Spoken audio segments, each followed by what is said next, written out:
आप देख रहे हैं विदर्भ समाचार, आवाज विदर्भ की।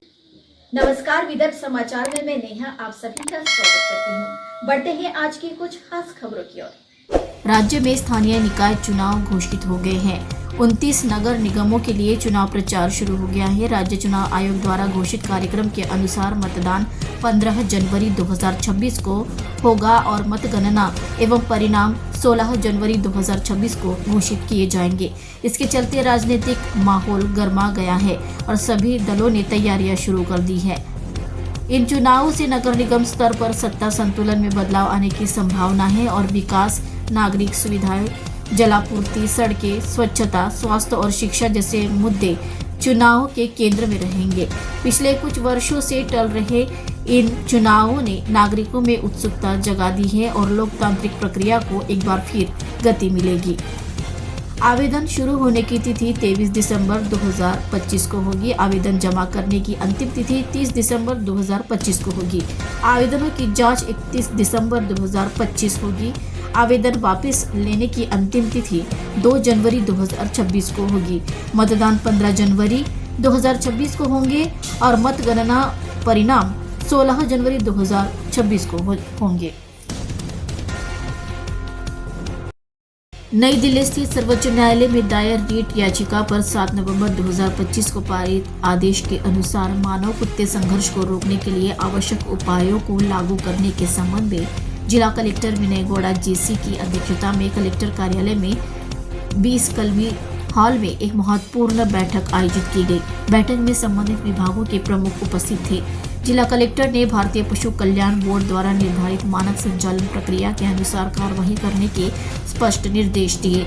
इस अवसर पर जिला कलेक्टर ने शिक्षण संस्थानों, सार्वजनिक और निजी अस्पतालों, खेल परिसरों, बस स्टेशनों और डिपो, रेलवे स्टेशनों, धार्मिक स्थलों, बच्चों के पार्कों, पर्यटन और मनोरंजन स्थल आदि में आवारा कुत्तों के प्रवेश को रोकने के लिए बाढ़ सीमा दीवारें और प्रवेश द्वार बनाने के निर्देश दिए। उन्होंने यह भी स्पष्ट किया कि यह सुरक्षात्मक दीवार कम से कम 6 फीट ऊंची होनी चाहिए।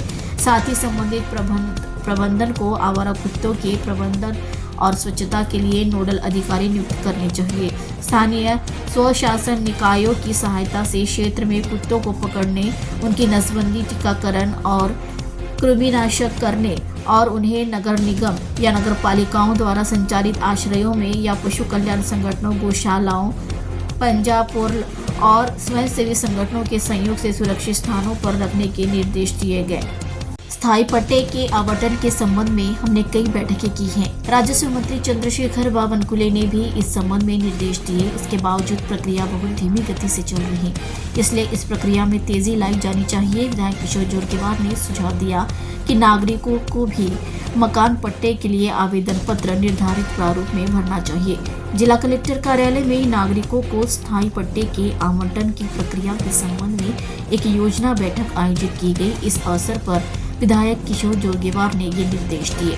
बैठक में जिला कलेक्टर विनय गौड़ा, नगर आयुक्त नरेश अकनूरी आदि की उपस्थिति थी। विधायक जोरगेवार ने चंद्रपुर और बुगुस के नागरिकों को स्थायी मकान पट्टे उपलब्ध कराने के लिए लगातार प्रयासरत है। परिणाम स्वरूप उक्त प्रक्रिया अब शुरू हो चुकी है। इस संबंध में राजस्व मंत्री चंद्रशेखर बावनकुले ने मुंबई और चंद्रपुर में बैठकें की हैं। हाल ही में समाप्त हुए शीतकालीन सत्र में विधायक किशोर जोरगेवार ने सदन का ध्यान इस मुद्दे की ओर आकर्षित किया था। इस बीच सोमवार को विधायक किशोर जोरगेवार ने जिला कलेक्टर कार्यालय में सभी संबंधित विभागों की संयुक्त बैठक बुलाई और प्रक्रिया की समीक्षा की। इस अवसर पर विधायक जोरगेवार ने कहा कि हम नागरिकों को भूमि पट्टे वितरित करेंगे। राज्य सरकार भी इस दिशा में सकारात्मक है। अब सभी एजेंसियों के बीच समन्वय स्थापित करना और इस प्रक्रिया को गतिशील बनाना आवश्यक है। विधायक जोरगेवार ने निर्देश दिया कि आवेदन पत्र नागरिकों को उपलब्ध कराया जाए, नागरिकों में जागरूकता पैदा की जाए और यदि 2011 से पहले जिनका नाम दर्ज था वे आज जीवित नहीं हैं तो उनके वारिसों के नाम जोड़े जाए। खबरों में बस आज इतना ही। ताज़ा खबरों के लिए देखते रहिए विदर्भ समाचार। तब तक के लिए नमस्कार।